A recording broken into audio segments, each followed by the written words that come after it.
spot where I'd be sad to see 𝗂𝗄𝗻 go, but there's no doubt towards the back end of the season we did see him featuring less frequently compared to when we saw him at the start of the season. We know what he's got. He's such a powerhouse, but there's no doubt that, I don't know, he didn't feature as much. So read into it what you want. I do like 𝗂𝗻𝗻𝗃 coming off the bench, I must admit. I think he's great off the bench after 20, 25 minutes of a game. He runs some great angles, he's strong, he's powerful. But again, as you just said, for whatever reason, towards the end of the season, Willie didn't fancy him. I mean, it wasn't even 18th man sometimes, was he? So I don't know what's gone on in that scenario in regards to 𝗂𝗻𝗃𝗃 and the reason he's fallen off from the squad. That I don't know, but I'm sure Willie's got his reasons why he wasn't getting picked and other players were getting picked ahead of him. But yet again, when you look at the final outcome of the season and what we achieved, well, Willie's decisions were probably correct, weren't they? At the end, long term. So, but I don't think 𝗀𝗡𝗴𝗏 ever lets us down, and I do like him as a player. I think he's far more impactful coming off the bench, in short bursts and running the great angles and running with power. I think he causes chaos for teams when they're starting to tire towards the end of each half. So I'd be sad to see him go, but if he does go, and there's no proof that he's going to go yet, but if he does, I'm sure we'll have an able replacement lined up. That's without a doubt. Yeah, and if you can rewind yourselves back to the start of the Robin Pod when we was paying tribute to Shaun Kenny-Dowall, and we announced the side that he lined up with on his debut, guess who was playing at prop for Wakefield, the opposition that game? Whitbread. 𝗀𝗡𝗴𝗏𝗏. 𝗀𝗡𝗴𝗏𝗏. Yeah, so was Whitbread there then? So was he at Wakefield then? Yeah, he was lining up on prop 22. Yeah. So Ben Harrison, do you think if next year we don't win any silverware but finished second or third, is that a good year? I ask because I think with Las Vegas and the World Cup challenge and being the top scalp next year, we may struggle. We've always been the underdog, and near the end of the season, we didn't handle the pressure of being top dogs very well. I think only the grand final we set ourselves apart, and it's not just limped up, and not just limped over the line in the Challenge Cup and league leaders. Yeah, I suppose it's dealing with that mantle now, isn't it, Carl? Of being, we're not just, for a long time we've done well being the underdogs and sort of competing above our level. Now we are. Everyone's there to beat us, and it's how we deal with that next season, which is not necessarily it's not a physical thing, it's a psychological thing about the playing group and how they deal with that. Yeah, I think the biggest challenges will come from within. I think Willie always talks about managing expectation and managing, outside noise, if you want to call it that. Us as supporters, we've got to manage them expectations. So yes, if we don't win a trophy next season, it'll be classed as, not a good season. But ultimately, you've got to manage them expectations throughout the season. And like you said earlier, Chris, it is a long season, so it could be an up and down one for the duration. That's for sure. Yeah, no doubt. And Rich Fewless, he's committed. What do you think about SKD? Will he join JWH at Roosters? I think it's interesting, isn't it, James? I think Jared Waerea-Hargreaves, of course, departed the Robins. He's going to Sydney to do a similar type of job that Shaun Kenny-Dowall was doing at the Robins. What you would say is for Shaun Kenny-Dowall, and we'll finish on him because he's been such a great servant to the club. His stock probably couldn't be any higher at the moment in terms of going back to Australia and getting a job. And he's probably, instead of him ringing round asking if anyone's looking for a coach, people are probably speaking to him, saying, would you like to come to us? And Jared Waerea-Hargreaves, like you said right at the start of the Robin Pod, Shaun Kenny-Dowall was instrumental in terms of bringing him to the club. It could go both ways now. Jared Waerea-Hargreaves could be going back to Australia and saying, hey, you want to get this Shaun Kenny-Dowall in your club because he's doing a great job on the coach side. Yeah, and I think you think about the NRL teams, they've got so many different layers of clubs, teams, etc. And you can imagine him fitting in somewhere well and just sort of taking on what he's learned in the UK and developing it into Australia, into the NRL. So yeah, I can certainly see him becoming a coach over there as well at one of the levels they've got. Yeah, well, right. That brings us to the end of the final Robin Pod of the season. And it's funny we should finish on Shaun Kenny-Dowall because this Robin Pod has been going since pretty much Shaun Kenny-Dowall signing for the Robins. It's been an absolutely fantastic journey to see where we have come from COVID and seeing where the club has gone on and the players we've signed, the trophies we've won, the semi-finals we've been in, the finals we've been in, the journey we have been on as supporters.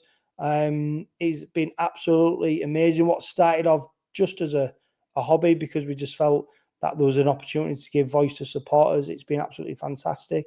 I've been speaking to Shaun Kenny-Dowall, hoping to do a heritage cast with him where we talk to him about his career with the Robins, and he's up for it. He just needs to get a few things settled back in Australia when he's settled. So hopefully we'll be able to bring you his story of his time with Robins.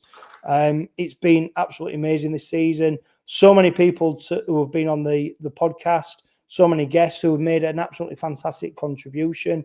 A huge thanks to everybody who's listened, who's took the time to tune in on YouTube. Honestly, the numbers are amazing and it continues to grow. So we really do appreciate your support.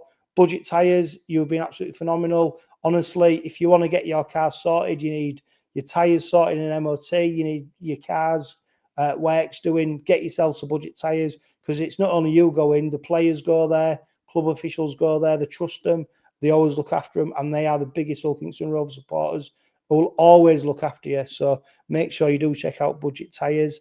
Thank you to you guys for this this final Robin Pod of the season. I say final Robin Pod. As with pre-season, we'll probably be back in a couple of weeks doing another one for the new season as the players come back. That's how tight the seasons are. It's absolutely ridiculous how tight the seasons are. I honestly cannot wait. This is the most exciting time to be a Robin supporter. It is literally dream world stuff what we've got coming right now, to be talking of a World Club Challenge, playing a rugby league game against Leeds Rhinos in Las Vegas. Just keep saying that back to yourself. It's absolutely phenomenal.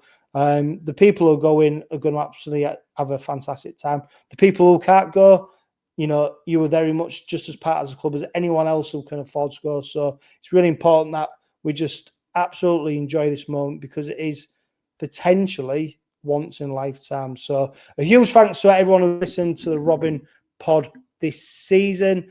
Watched it on YouTube. A huge thanks to everybody who's been watching it on YouTube. And then for now, don't forget, just live, love, laugh and be happy.